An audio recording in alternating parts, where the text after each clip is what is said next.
Boleh.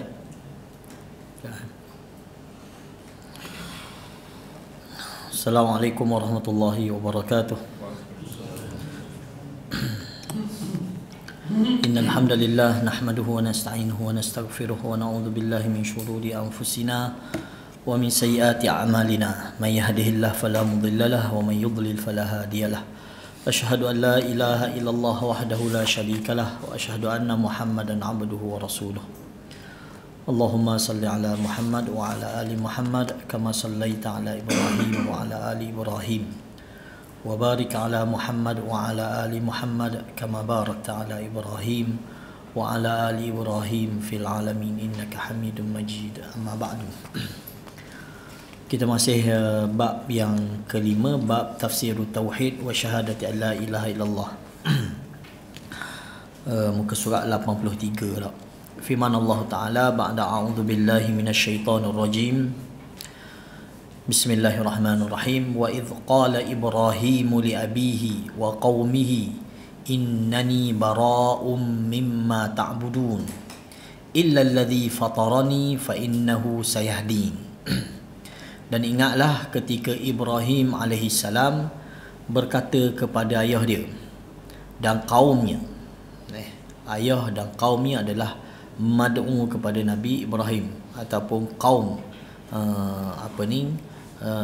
mereka yang diserukan kepada dakwah Nabi Ibrahim.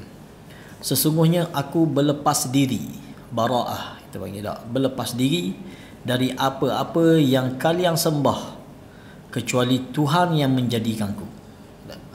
Menafikan semua bentuk ketuhanan, bara'ah berlepas diri dari sebarang penyembahan, dan juga hanya mengiyakan illal ladzi fatarani, kecuali Tuhan yang menjadikanku. Tak. Yang patut aku sembah ni siapa? Alladzi fatarani, yang menjadikan aku. Kerana sesungguhnya dialah akan memberikan hidayah kepadaku. Fa innahu sayahdin. Surah Az-Zukhruf ayat 26-27. Abihi, makna abihi sini adalah Azar. Ayah kepada Nabi Ibrahim ni nama dia Azar.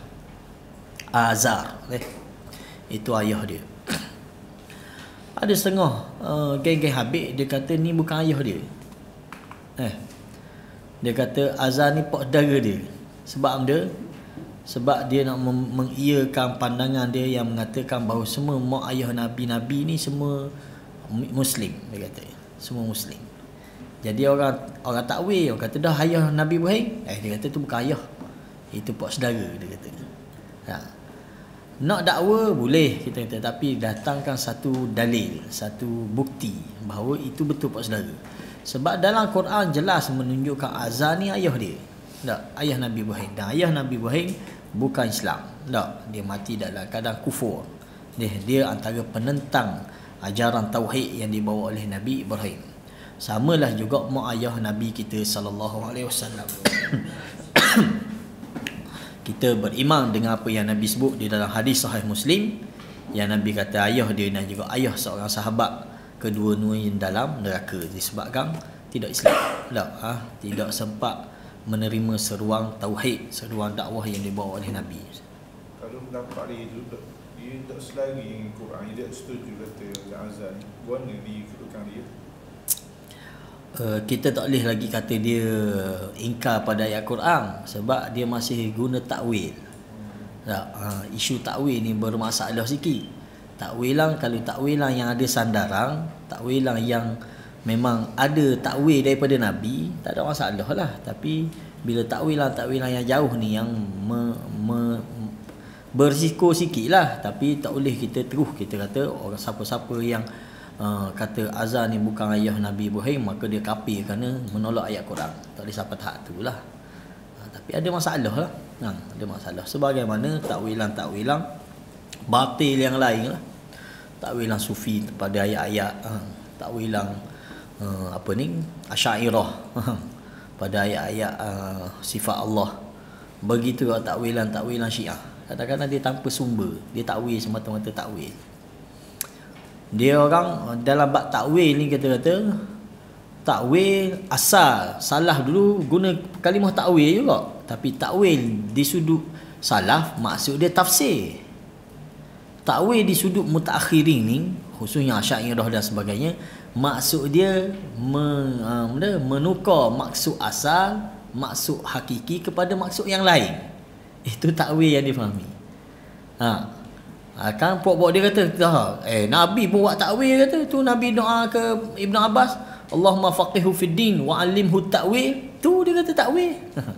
Bukan, takwil itu maksud dia tafsir. Jangan semibu tak. Kalau kita buka kitab tafsir At-Tabari, tafsir awal ni, tak, kitab awal tentang tafsir, semua dia guna takwil. Takwil hadhil ayah, takwil hadhil ayah. Maksud dia bukan difahami sebagaimana Asy'ariyah faham. Tapi dia orang semibu situ. Okey, itu abihi. Abihi, ayah Nabi Ibrahim ni Azar, dan Azar adalah penentang tegar kepada ajaran tauhid yang dibawa oleh Nabi Ibrahim. Bara' iaitu berlepas diri. Ini salah satu definisi kepada Islam. Tak? Islam yang kita anuti ini tak lengkap melainkan kita kena ada bara'ah kepada sebarang bentuk kesyirikan dan sebarang bentuk kekufuran. Al-Islam huwal istislamu lillahi bitauhid wal inqiyadu lahu bitta'ah wal bara'atu minasyirki wa ahlih. Ini Islam yang kita anuti ini, definisi lengkap dia tu. Islam ialah kita berserah diri hanya kepada Allah dengan tauhid, tunduk dan patuh dengan penuh ketaatan, dan berlepas diri dari segala kesyirikan dan ahlinya, pengikut-pengikutnya. Baru jadi Muslim orang tu. Kalau dia tak buat 3 perkara ni, dia bukan Islam. Tak sempurna Islam dia. Tak. Dia berserah diri tapi tidak tauhid macam mana. Tak. Dia berserah diri dengan tauhid tapi tak patuh segala arahan. Patuh cuma tak taat. Tidak dengan penuh ketaatan. Buat semayang-semayang tapi apa kita takut. Tak, bukan kerana taat. Sedangkan Islam ni al-inqiyadu lahu bit-ta'ah. Tunduk dan patuh kepada segala arahan dan larangan Tuhan ni kerana taat. Kan aku dengan arahan Tuhan. Waalaikumsalam. Oh, lama dah makan sate. 3 minggu dah jumpa sate ya. Okey. Itu Islam. Semua buat benda tapi tak bara'ah pula, tak berlepas diri dari syirik. Tak apalah dia nak syirik dah balah lah. Mana boleh gitu lah. Kena balah lah. Kena lawan, kena tentang juga dengan syirik. Baru kita jadi Islam. Tak boleh nak berkompromi dengan benda. Tak boleh istilah guna belapang dada, kita belapang dada lah. Tak boleh bab syirik, bab tauhid dia tak boleh belapang dada. Bab sunnah, bab bid'ah tak boleh belapang dada. Tak ada istilah khilaf benda tu, tak? Bab khilaf kita boleh belapang dada. Khilaf yang muktabar boleh belapang dada. Kena faham situ. Tak, setengah orang balum dia kok. Tak apalah dia nak buat tu syirik kecil je. Mana boleh gitu pula. Ini dipanggil al-bara'atu minasyirki wa ahli. Itu bara'. Berlepas diri, yakni bersikap berlepas diri dari sembahan-sembahan mereka. Tak boleh kita kompromi. Kawang boleh kawang. Dengan orang kafir sekalipun kita boleh kawang. Tak, dengan Syiah boleh kawang. Boleh kawang. Cuma kita tak boleh kompromi dengan akidah dia, dengan kepercayaan dia. Hal ni kita tak boleh. Kawang nak nega, nak bisnes, nak main bola dengan dia, ada hal. Tak. Sahabat kita Ustaz Ridwan Matahu, dia mengaji Pakistan, dia ngaji sunnah gitu Ustaz di Kelantan. Di apa? Kubang Khayang madrasah dia. Tak. Dia ngaji di Pakistan. Dia saing dengan puak Syiah ni main bola. Main bola sekali dengan puak Syiah. Syiah betul lah. Syiah hok style kita tengok katok tubuh berdarah hanya kumbul tu. Dia saing puak tu. Nampak tak? Boleh, tak ada masalah saing, tapi jangan sampai tahap kita mempercayai akidah dia ataupun berkompromi dengan akidah kepercayaan dia. Fatarani, yakni mencipta, menjadikanku ataupun menciptakanku. Sayahdin, akan memberikan hidayah kepadaku, yakni memberiku taufik. Al-hidayah sini yang disebut oleh Nabi Ibrahim adalah dalam bentuk taufik. Dalam bentuk taufik.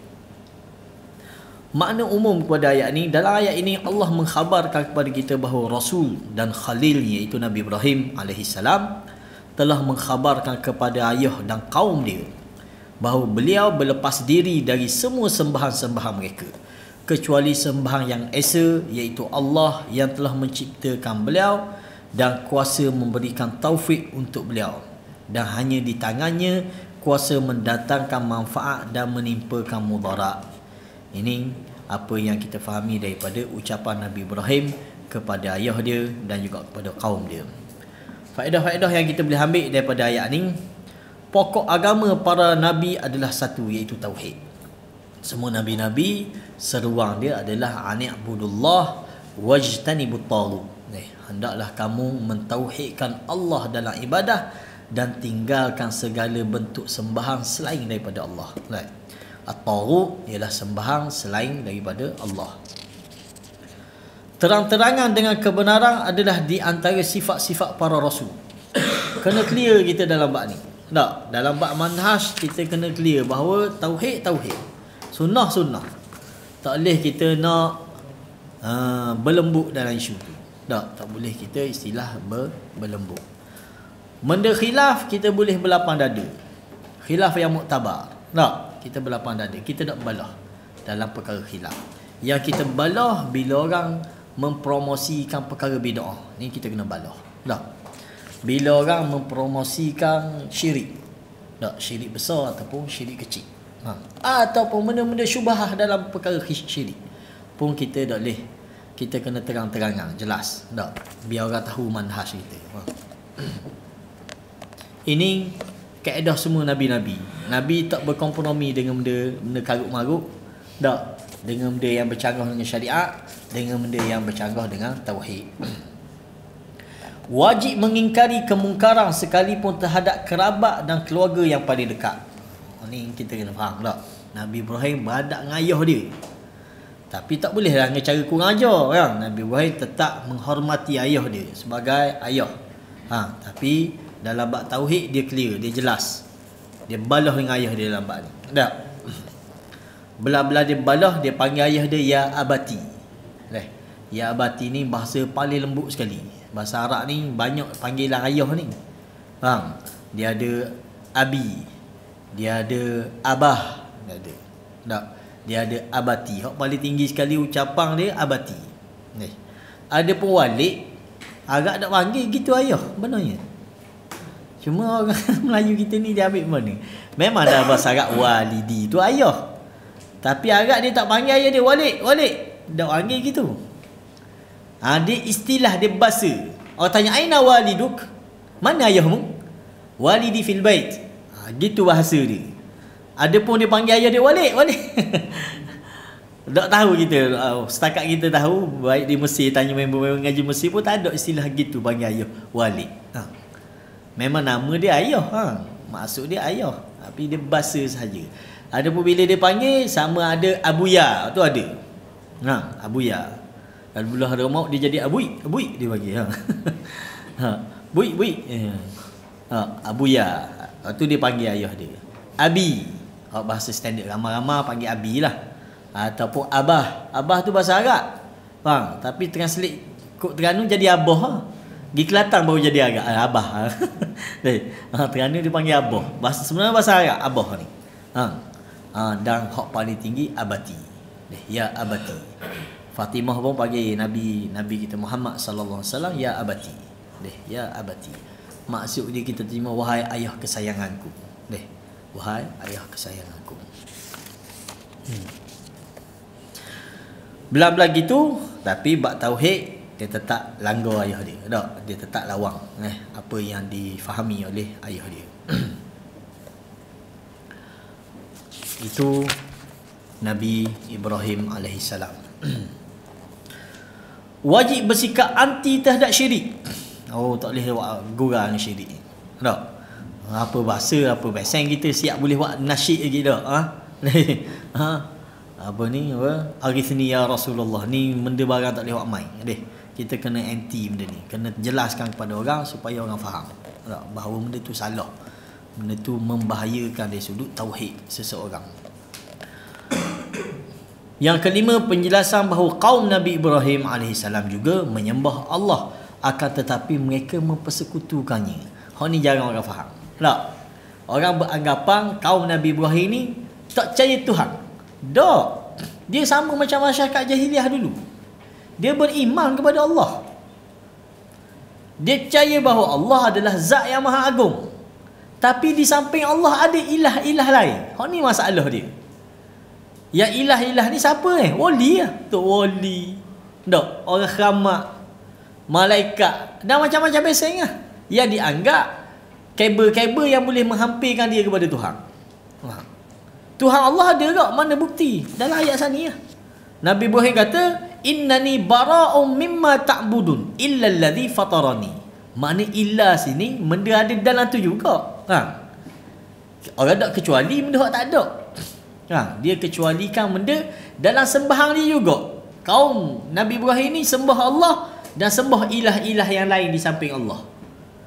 Nabi Ibrahim kata, inni bara', aku berlepas diri dari segala sembahan kecuali yang mencipta aku, iaitu Allah. Faham? Maknanya kaum dia masih lagi menganggap Allah itu sebagai ilah yang maha agung. Cuma dia tak boleh buang, di samping ilah yang maha agung ini ada ilah-ilah kecil yang lain. Hak ni kita kena buang. Ni perkara yang disebut penjelasan bahawa kaum Nabi Ibrahim AS juga menyembah Allah, akan tetapi mereka mempersekutukannya. Mereka mempersekutukan. Ghaliknya umat manusia ni, tamadun manusia ni, mereka menganggap di sana adanya zat yang maha agung, zat yang maha besar, iaitu Allah. Tak.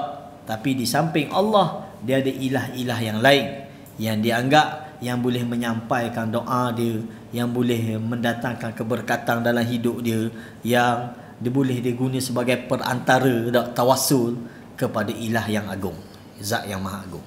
Ini standard masyarakat manusia, tak, tamadun manusia dulu dalam bab mereka syirik kepada Allah. Mereka tetap percaya di sana adanya Allah, zat yang maha agung ni. Yang keenam, bahawasanya memberikan hidayah taufik itu adalah khusus bagi Allah Subhanahu wa taala. Taufik tak ada orang lain yang boleh beri, melainkan hanya Allah sahaja yang boleh beri taufik kepada siapa yang dia kehendaki.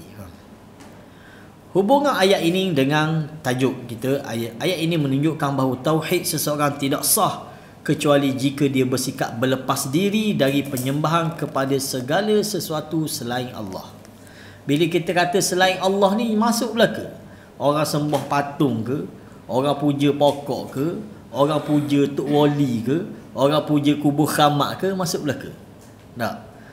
Kalau kita tak akan clear kita punya akidah kita, tak, Islam kita ni, sehinggalah kita berlepas diri dari segala bentuk penyembahan selain daripada Allah.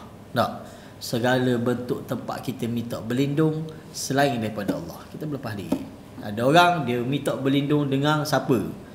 Tak, orang tua kita dulu-dulu nak masuk hutang, dia minta berlindung dengan tok nenek nak masuk hutang. Tak, nak pergi laut ada minta berlindung dengan penunggu laut. Itu semua bentuk kesyirikan yang mesti kita berlepas diri. Tak, orang hak lebar sikit, hak jenis Islamik sikit, dia pergi minta berlindung dengan tok wali. Sama je, sepeseng sahaja. Tak, sepeseng sahaja benda tu.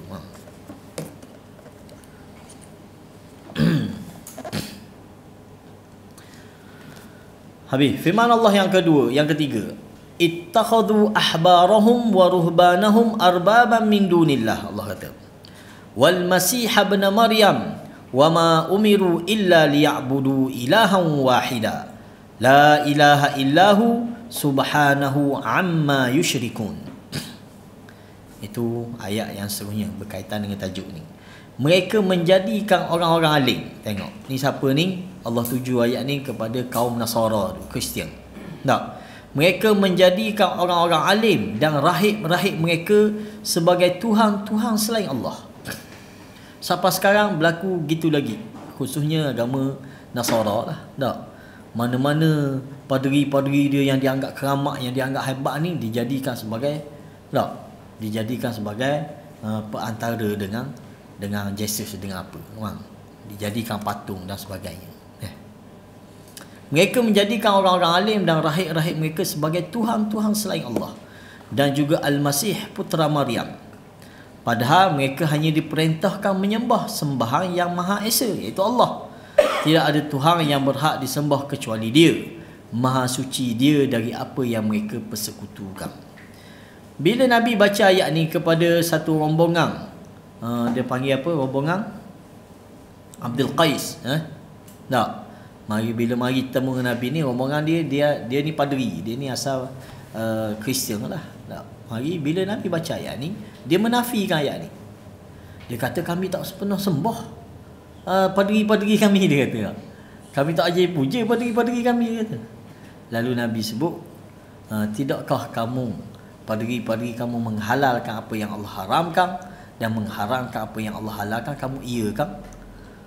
Baru dia aku. Dia kata, ya kalau waktu betul kami buat. Maka Nabi kata, itulah yang kamu jadikan mereka sebagai seolah-olah Tuhan. Tak, di samping Allah. Di samping Allah. Makna kata-kata ni, ittakhadhu, mereka menjadikan, yakni mereka membuat ahbarahum, orang-orang alim mereka. Ahbar ni mana pendeta-pendeta mereka lah, tak? Ulama-ulama mereka, rahib-rahib mereka.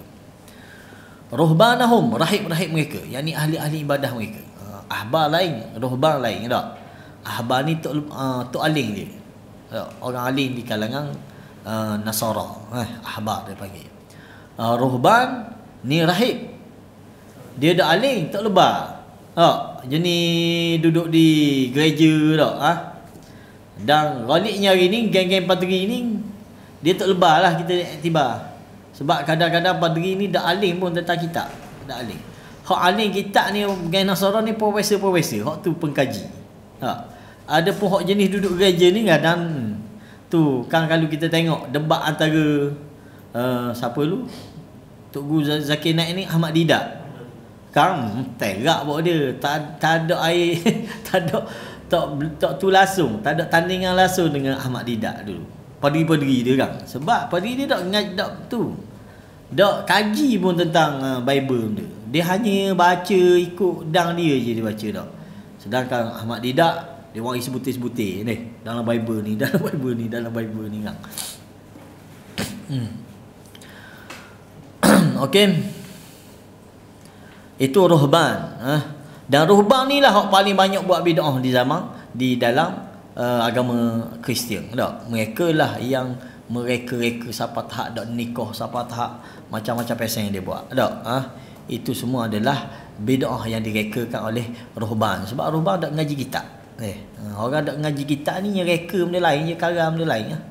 Tak? Sama zaman kita hari ni pun di kalangan orang Islam pun lagu tu juga. Tak? Dia beramal dalam keadaan dia tidak mengaji ilmu wahyu, tak mengaji Quran, tak mengaji sunnah. Beramal, hebat dia beramal. Puasa 4 hari setahun duk puasa. Dia beramal, tapi tak mengikut panduan wahyu, kita kata tak. Al-Masih ibnu Maryam, Al-Masih putera Maryam, yakni hamba dan Rasul Allah, iaitu Nabi Isa alaihi salam. Nabi Isa dikenali juga Al-Masih dalam bahasa Arab. Dalam bahasa Ibrani dia panggil Mesiah. Mesiah. Memang dia kepercayaan dia sama dalam bab ni. Tak. Tapi kena ingat ada seorang lagi digelar Al-Masih juga. Tapi dia tu Dajjal. Yahudi di akhir zaman kayak gini, bila muncul Dajjal, dia tukar. Dia anggap ni lah Nabi Isa. Faham? Tak. Dia rasa ni Nabi Isa yang kami nanti-nantikan. Mesiah dia kata. Tak. Mesiah. Faham? Sedangkan Nabi Isa, memang digelar sebagai Al-Masih. Benda maksud Al-Masih yang akan menghapuskan salib dan juga babi dan segala kemungkaran di akhir zaman esok. Sebab tu digelar Al-Masih Isa bin Maryam. Tapi Dajjal digelar Al-Masih juga. Tapi Al-Masih kerana mata dia cacat sebelah. Itu maksud Al-Masih Dajjal. Wama umiru, padahal mereka hanya diperintahkan, yakni Allah telah memerintahkan mereka melalui lisan para rasulnya. Itu perintah. Maknanya kita perintah untuk tauhid kepada Allah, untuk beribadah ni, dia tak mari dari kalam orang lain. Dia mesti mari kalam Rasul. Tak? Cara beribadahnya, cara untuk mendekatkan diri kepada Allah, tidak melainkan hanya melalui lidah para rasul mereka masing-masing. Subhanahu amma yusyrikun, maha suci dia dari apa yang mereka persekutukan, yakni maha bersih dan kudus, suci dari apa-apa yang disembah bersamanya, berupa tandingan-tandingan, sekutu-sekutu dan lawang-lawang bagi Allah Subhanahu wa taala. Kita takdis, kita sucikan Allah bila kita sebut subhanahu amma yusyrikun. Maksud ayat, di dalam ayat ini Allah mengkhabarkan kepada kita bahawasanya orang-orang Yahudi dan Nasrani telah menyimpang dari jalan yang lurus dan melakukan apa-apa yang tidak pernah diperintahkan kepada mereka. Ini masalah utama rosaknya agama-agama dahulu, disebabkan mereka buat benda yang tidak disuruh. Tak? Mereka kata mereka beragama tapi tak mengikut panduan wahyu. Ini masalah utama yang menyebabkan rosaknya agama Yahudi, rosaknya agama Nasara. Maka mereka menjadikan para ulama dan ahli ibadah mereka sebagai Tuhan-Tuhan bagi mereka, di mana mereka menyembahnya selain Allah. Kata pada ya Kristian kan, dia anggap paderi ini sebagai wakil Tuhan. Wakil Tuhan, dia bercakap bagi pihak Tuhan. Apa saja dia tafsir betul belaka kira. Sama juga Yahudi dulu. Dia menganggap Yahudi dia tak panggil ruhban, dia tak panggil ahbar, dia panggil benda rabi ke benda. Dia panggil ulama dia rabai, rabai. Rabi bahasa Arab bodoh, rabai. Rabai tak? Itu dia punya pendeta-pendeta dia, ulama-ulama dia lah. Walaupun kita kira Yahudi masih ada saki-baki, agama tauhid dia tu masih ada sikit-sikit. Samping maknanya adalah bid'ah yang dia buat tu, tapi masih banyak lagi agama asal yang diajar oleh Nabi Musa alaihissalam tu masih menjadi pegangan dia. Seperti sembelihang, tak makan daging babi. Yahudi sampai kali ni hak yang betul-betul Yahudi lah, bukan etis tak. Yahudi hak yang jaga agama ni, dia tak makan babi dah. Babi dia tak makan. Sembelihang, dia makan sembelihang. Benda binatang yang tidak disembelih dia tak makan. Tak. Sebab tu masyarakat Islam yang berada di sebelah Eropah ke mana, kalau tak ada daging ke makanan yang ada logo halal, kita cari logo Yahudi ya. Benda logo dia U ke benda? Ada logo Yahudi, logo halal Yahudi. Ada tak? Kalau tak ada logo halal Islam tu, boleh cari logo halal Yahudi. Sebab dia orang tak makan babi dan tak makan binatang yang tidak disembelih. Berbeza dengan Nasara. Nasara bahagian babi. Babinya kedarah, apanya kedarah belaka. Tak? Itu Nasara. Dan yang demikian itu adalah dengan mentaati mereka dalam menghalalkan apa-apa yang Allah haramkan dan mengharamkan apa-apa yang Allah halalkan. Ini perbuatan paderi mereka, sehingga mereka menyengutukan bersamanya Tuhan-Tuhan lain daripada menetapkan syariat, lain dalam menetapkan syariat. Itu yang dibuat siapa mereka. Kalau kita pergi ke gereja hari ni, tak ada satu pun peninggalan syariat Nabi Isa yang diamalkan dalam gereja. Habisnya tukar belaka. Tak? Dengar ada muziknya ketika buat ibadah. Tak? Adanya qasidah-qasidah puja Nabi Isa. Apa lagi? Semua benda dia pindah sehingga tak ada ajaran asal Nabi Isa yang menjadi amalan dia orang hari ni. Habis ditokok tambah belaka. Dan kaum Nasrani tidak hanya sampai di situ, bahkan mereka menyembah Nabi Isa. Tak? Bukan setakat ambil berkat dengan Nabi Isa ni, anggap Nabi Isa sebagai anak Tuhan dah. Dan kita kena ingat, Nabi pernah pesan kepada kita. Nabi kata, la tatruni kama tatran Nasara Isa bin Maryam. Nabi kata, jangan kamu melampau memuja aku sebagaimana melampaunya kaum Nasara memuja Nabi Isa alaihissalam. Nah, sebab tu hari ni sebahagian orang Islam dia sahabat hak dia melampau dalam memuja Nabi kita sallallahu alaihi wasallam. Tak? Menganggap macam-macam. Kata Nabi ni alimus sadri wa akhfa, tak? Mengetahui segala perkara yang tersembunyi, segala perkara gaib Nabi tahu belaka. Ini kita kata melampau dalam puji Nabi. Tak? Dan macam-macam lagi benda yang dia buat. Dan kaum Nasara tidak hanya sampai di situ, bahkan mereka menyembah Nabi Isa AS dan menyatakannya sebagai anak Allah. Wal'iyadzubillah. Padahal mereka tidak pernah diperintahkan, baik di dalam Taurah maupun dalam Injil. Tak temu cari dalam kitab Injil, dalam Bible lah. Kita tengok baru ni siapa ni, Dr. Zakir Naik, ada seorang orang Kristian, dia cabar Dr. Zakir Naik dia. Dr. Zakir Naik cabar balik dia. Kata, aku nak memberi satu ayat kata-kata Nabi Isa dalam Bible yang suruh sembah dia. Mari ayat. Kalau mu jumpa ayat tu, hari ni aku tinggal Islam, aku ikut Nasrani. Tak, agama. Dia pun kalau dia orang ayat. Ni bukan ayat dia, kata aku nak kata-kata Nabi Isa sendiri dalam Bible hok mu pegang ni. Kata, mana tak ada pun. Ni, tak ada satu arahan pun daripada Nabi Isa supaya anggap dia ni sebagai ilah lah, sebagai Tuhan yang dipuja. Padahal mereka tidak pernah diperintahkan, baik di dalam Taurat pun tak ada, dalam Injil pun tak ada, kecuali beribadah kepada Allah semata-mata. Maka maha tinggi Allah dan maha suci Allah daripada apa yang dinisbahkan kepadanya oleh orang-orang musyrik itu.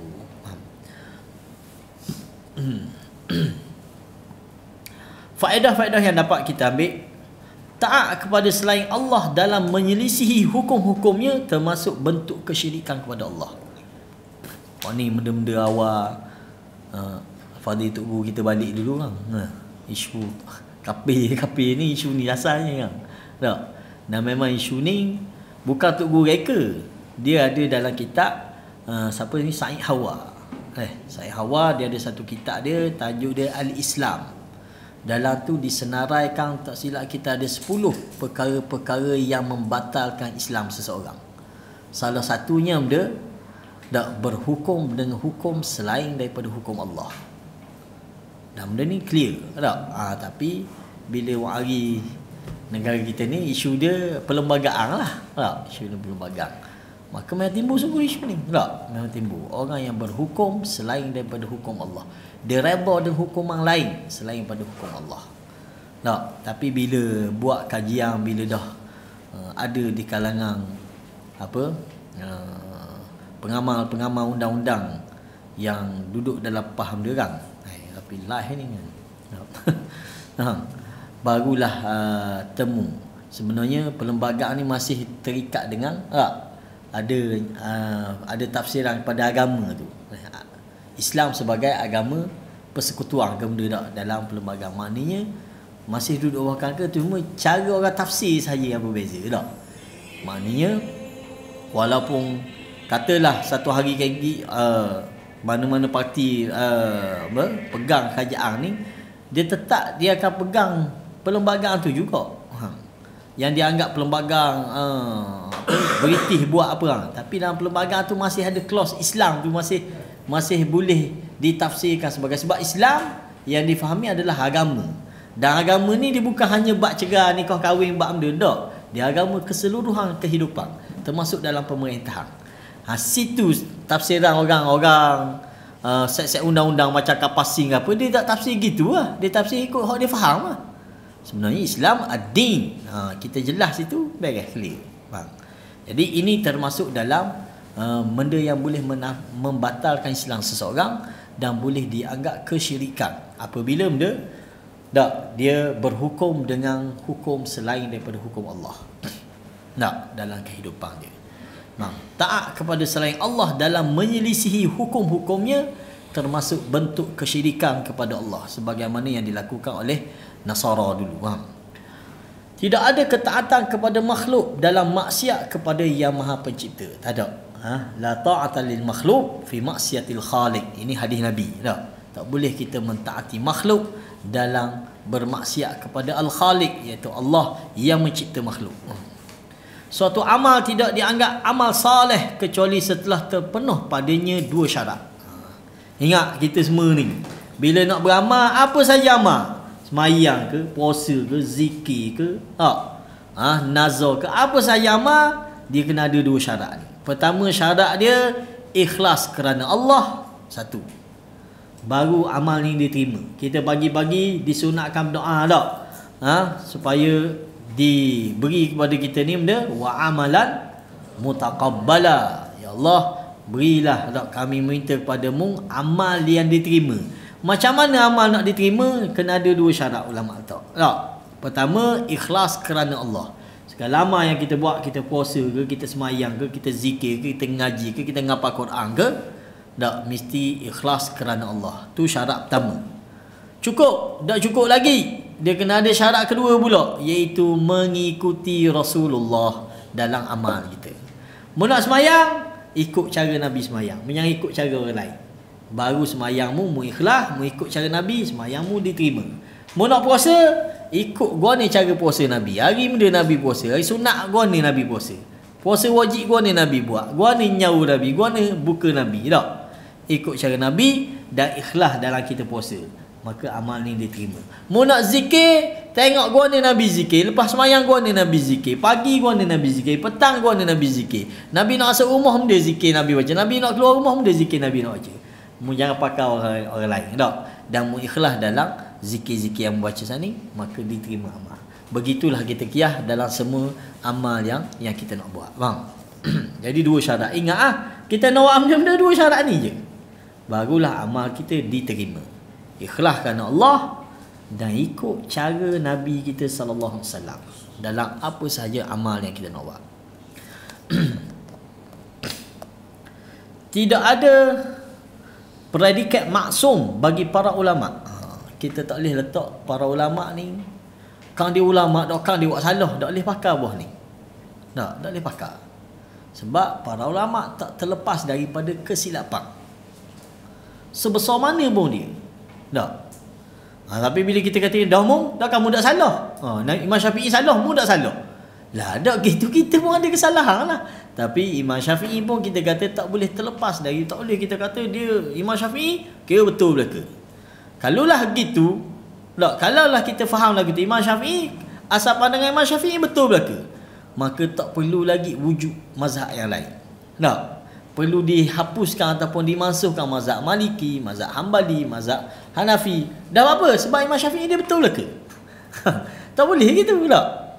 Sebab para ulama tidak terlepas daripada tak melakukan kesilapan. Maka kita kata para ulama ini tidak maksum dalam pandangan-pandangan dia. Dalam pandangan-pandangan dia. Kita baru bincang pagi tadi tentang hak isu dia azan tambah Saidina tu kan. Azan tambah Saidina rupanya polemik juga isu tu. Sebab ada di antara geng-geng sunnah kita ni cenderung pada pandangan tu juga. Sebab ada kata alasannya ada ulama yang berpandangan gitu. Jadi tu geng sunnah, hak dak sunnah tak tahu lah balik awal tu faham. Ada di kalangan ustaz sunnah kita kata, sebab ada disebutlah 2-3 orang tokoh khususnya dalam mazhab Syafi'i lah. Dia tak, benda ni tak boleh nisbah kepada Imam Syafi'i. Imam Syafi'i tak pernah keluar pandangan lagu tu. Tak. Tetapi para ulama-ulama yang ada di dalam kita panggil Syafi'iyah ni, tak, yang mengatakan boleh atas dasar ta'adduban, dia kata. Atas dasar kita beradab dengan Nabi, kita tak sebut nama Nabi gitu saja dalam dia asal perbincangan dalam selawat dalam semayang. Lepas tu dia eret sampai ke azan. Dah kalau dalam semayang boleh tambah, takkan dalam azan dah dia tambah. Dia kena gitu. Tak? Sedangkan kita kata ini benda ni 10 tahun Bilal azan di Madinah, tak pernah Bilal tambah Sayyidina dalam azan Muhammad Rasulullah. Tak? Adakah Bilal tak erti nak ta'addubang dengan Nabi? Tambah depan Nabi, Nabi cokoh, Nabi dengar dia bang. Kita bang, Nabi tak ada dah. Atas dasar ta'addubang kita tambah. Tak? Asyhadu anna sayyidana Muhammad Rasulullah. Nah. Ini benda yang kita kira polemik yang sangat. Atas dasar sebab apa? Sebab ada kalam ulama. Ulama ada pandangan gini. Nanti dulu dah. Ulama kita tak letak, kita sanjung ataupun kita hormati para ulama kita, tapi pandangan-pandangan dia yang menyanggahi tak ajaran Rasul, kita terpaksa tinggal. Faham? Ini Syiah. Sepatut tak berkhilaf dah kita Syiah ni tentang Syiah sekarang ni. Sepakat dah tentang Syiah ni. Ni cara azan yang dari start Nabi lagi. Dari awal-awal Dibinanya Masjid Nabawi tu, start azan ni ada. Tiba-tiba mari. Syiah kita dah suruh kiranya tokok tambah macam-macam biasa kan. Budaknya tambah hayya ala khairil amal lah dia tambah. Tak, dia tambah syahadah yang ketiga, asyhadu anna aliyan waliyullah dia tambah. Bab tokok tambah ni Syiah memang kita kira advance dalam bab tu. Takkan kita sebagai yang mengaku ahli sunnah tiba-tiba kita tak ikut sunnah Nabi, kita reka sendiri dalam ibadah kita. Ni Syiah. Tak? Kalaulah kita buka ini orang tambah Sayyidina boleh. Akan datang dia pula orang tambah benda lain pula. Dia kata dah tak cukup Nabi Sayyidina saja, Habibana tak. Di Indonesia nya tambah Yahanana pula. Dah kejeng kita dah. Asyhadu anna Yahanana Rasulullah. Jadi jeng habis. Tak? Syiah kekal dengan Syiah dia. Jadi tidak ada predikat maksum, maknanya standard maksum bagi para ulama. Para ulama ada kekhilafan dia. Maka kita hormati mereka dan benda yang betul pandangan mereka kita jadikan sebagai amalan kita. Benda yang tersilap kita ambil pandangan yang ulama lain yang lebih kuat dalam bab ni. Tak?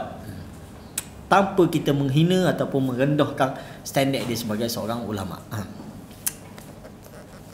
Baik siapa, Imam Syafi'i ke Imam Ghazali, kata-kata kita sanjung Imam Ghazali ni ulama besar kita. Tak? Ulama Islam letak dia ni hujjatul Islam. Besar dia punya pakar. Tapi adakah dia tidak tersilap? Ya, dia tersilap. Dalam kitab Ihya Ulumuddin dia saja berapa beratus hadis palsu yang ditemui. Adakah atas dasar dia ulama? Kita kata tak apalah nak guna. Mana boleh gitu dah. Benda yang palsu kita katakan palsu. Tapi kita tak kena kata benda bakar kita tak sampai tahap tu. Jangan sampai pergi tanang habis kita Ihya Ulumuddin tak setuju dengan sebahagian pandangan-pandangan dia. Ayat ini menjelaskan tentang penyimpangan kaum Yahudi dan Nasrani dari agama mereka yang sebenar. Mereka menyimpang dari sudut usul. Bab akidah mereka jeng dah. Mereka hapuskan akidah tauhid ni. Mereka timbul benda lain. Ini Yahudi. Hak bab ibadah tak so kira lah. Yang tokok tambah habis teh dah. Tapi yang usul pun dalam bab mentauhidkan Allah, situ pun mereka dah rosak. Bahaya ulama sesat bagi umat. Dan kena faham cukup bahaya ulama yang membawa kesesatan. Tak? Sebab mereka akan menyesatkan ummah. Kalau kita budak-budak yang kita cakap bab benda tak betul, tak ada orang akan ikut. Tapi kalau seorang ulama yang bertitle ulama tiba-tiba dia bawa sebarang bentuk kesesatan yang bercanggah dengan ajaran Rasul, maka itu cukup membahayakan ummah. Tak? Cukup membahayakan ummah. Akhirnya kita ambil hubungan ayat ini. Ayat ini menunjukkan bahawa makna tauhid dan syahadat, iaitu tidak ada Tuhan yang berhak disembah kecuali Allah, menunjukkan pengesaan Allah Ta'ala dengan ketaatan dan pengesaan Rasul sebagai teladan. Kerana siapa yang mentaati Rasul, maka bererti dia telah mentaati Allah Subhanahu Wa Ta'ala. Jadi itulah yang kita boleh bincang pada malam ni. Lihat sekadar tu.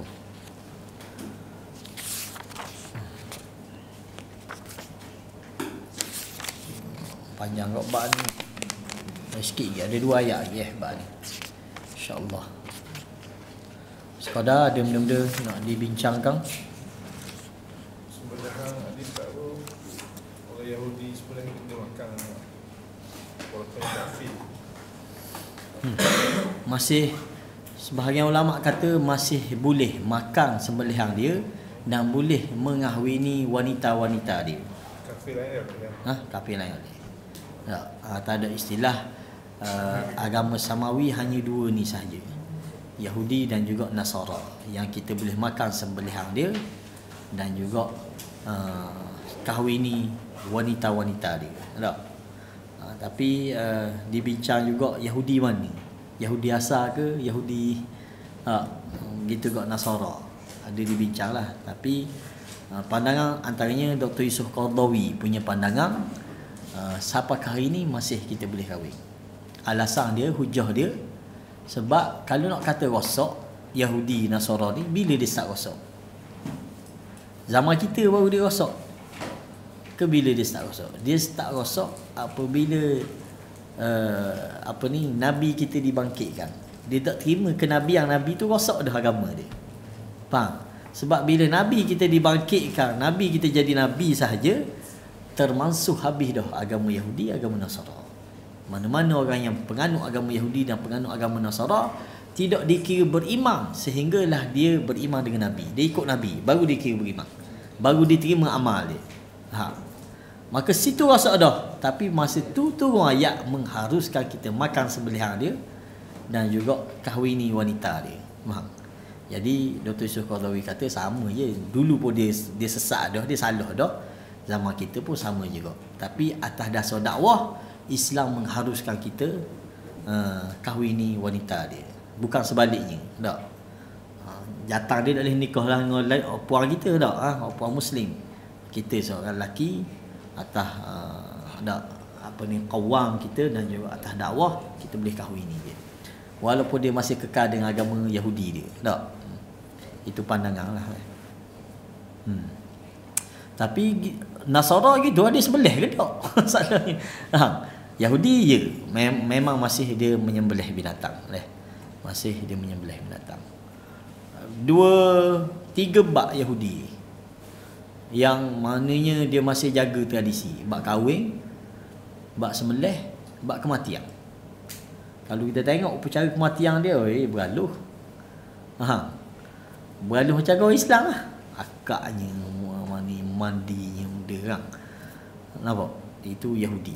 Sampai kali ni hak masih beragama lah. Tak kira etis. Etis ni dia tak ada agama dah. Tak? Walau dia Yahudi ke dia apa kan? Kalau dia masih kekal dengan Taurah dia, tak? Dengan agama Yahudi dia, mana ada saki-baki agama Nabi Musa yang diamalkan oleh mereka. Cuma banyak dia tinggal lah. Tak? Bab tutup aurat, bab benda kan. Okey. Sekadar tu sati sejuk tu.